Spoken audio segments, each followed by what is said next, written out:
At ito na nga, may budol ride na naman tayo. Ang ride natin ngayon ay sa Coto Mines, Masinloc, Zambales.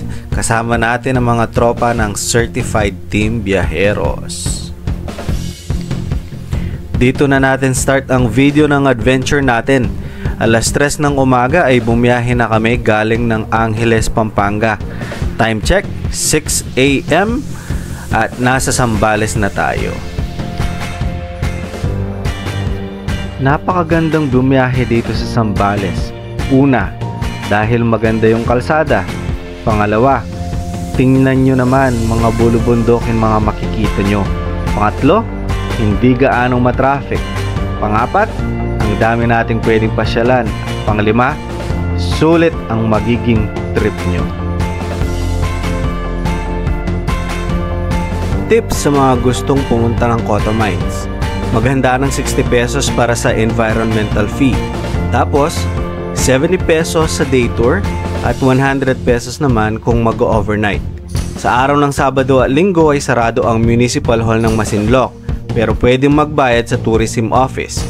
Kailangan nyo rin ng gate pass para makapasok sa Coto Mines. Mas mainam, magdala kayo ng pang breakfast at pack lunch para hindi na kayo gutumin.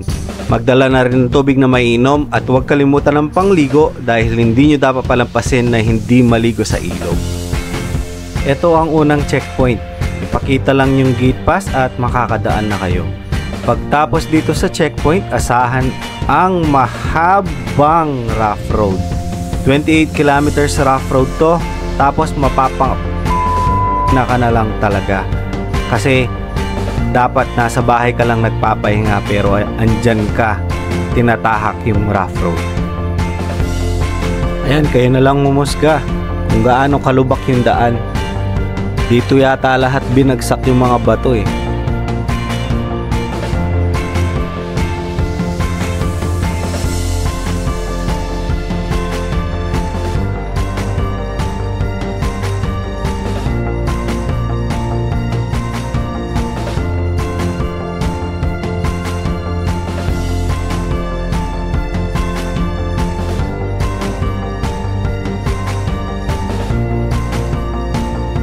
Uy, adventure bike. Sana all basic lang yung rough road. O yan na po, adventure Aerox. Woohoo! Minsan talaga gawa ka na eh, bebet. Sawa ng Mehmet Ken.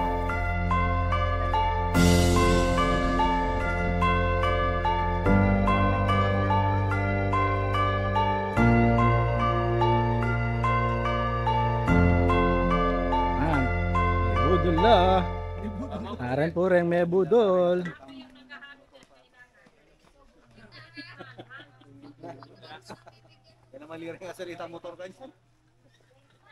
Malila sir. Ang mag. Kengkong. Oh, nangasabi yun. Budol. What an experience. Budol ride yun. Amazing. Amazing experience. Siyempre, magbalik tapag eh.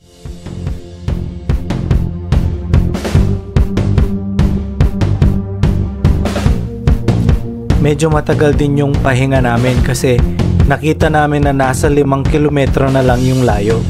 Buti na lang nadaanan namin sila ate na nagtitinda ng refreshment at halo-halo. Pagkatapos magpahinga, tuloy na ang ride hanggang makarating ng Coto Mines. Woohoo! Sa wakas narating din ang Coto Mines. 9:20 yung start ng rough road at naka-touchdown kami ng 11:40.